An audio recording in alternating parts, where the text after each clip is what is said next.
Okay, I'm out to Rodney and Carl's today, and we're going to calibrate this yield monitor. There's Carl Gordon and Terry Phipps out there on the headland.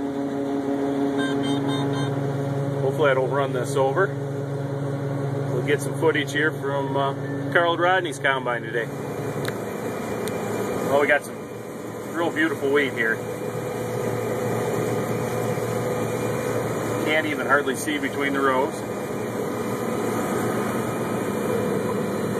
Okay, before calibration, we're about 125, 130 bushel, 14.8%.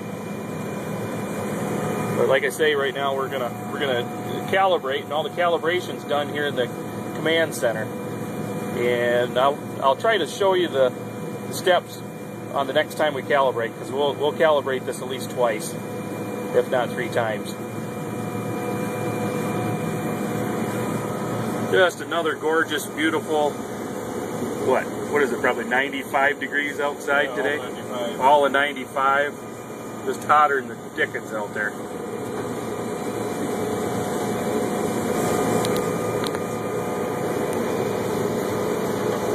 Now girls, wave. You guys are on YouTube.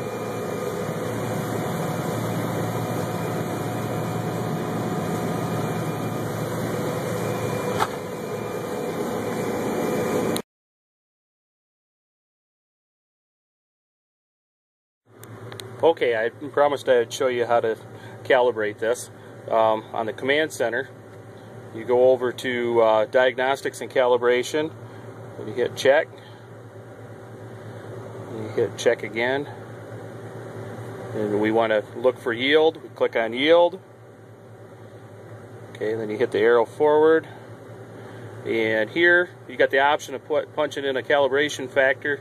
If you approximately know what it is, you can punch it in there, but it's always best to actually perform a true calibration. So you can click on check. Okay, now we want to be in standard mode. So we say click on check again. And now we'll go thrash some wheat. No, I'm keeping up with the old train. Okay, now the yield monitor, or the weigh wagon, said it was 14,298. So now we need to enter in 14,298. So you take the rotary dial and you click on enter, and then you roll up here to scale weight, and now we're going to type in, click on enter again, and we're going to type in 14.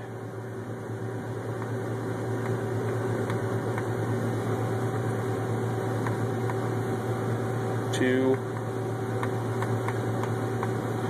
98. Okay. So enter, and what that will do is that'll change that calibration factor. Hit enter again. Okay. And now what we're going to do is we're going to do one more. Oh.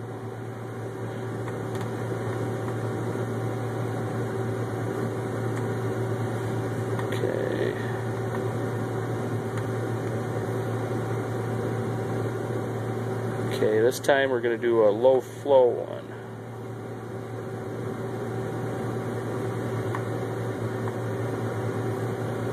Okay, and we're going to try her again.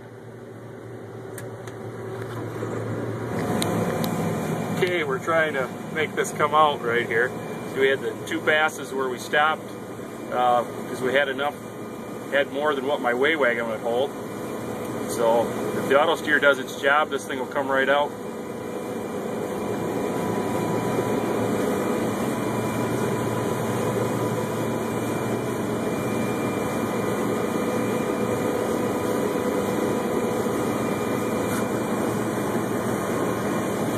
Hopefully we'll get done calibrating this so those girls can get doing something.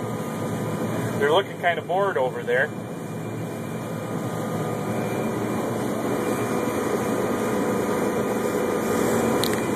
Well, I didn't catch it quick enough, but you can see it on the display. It came right out perfect.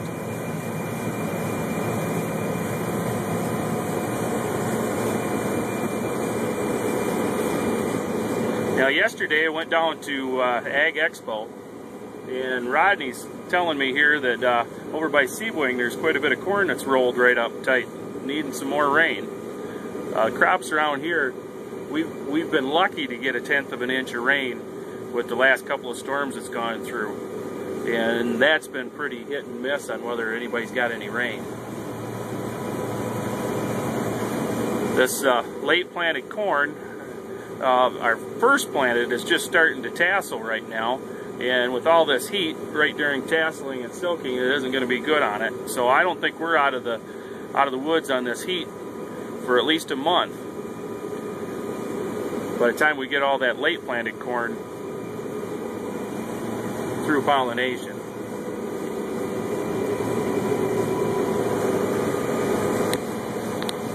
Okay, here's a shot of how perfect that came out with the auto steer. Okay, and the scale reading we're looking for is 14.857. Okay, scale reading is at 14.898, and we were looking for 14.857.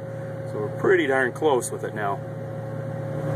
So what we'll do is we'll type in that amount. Swing that back in. Yep.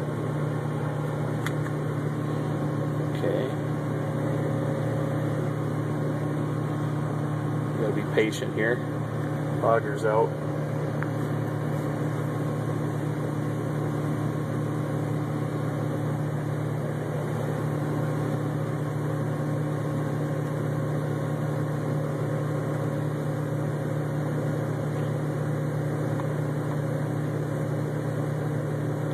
Well, it looks like we had a little error here happen when the auger got out.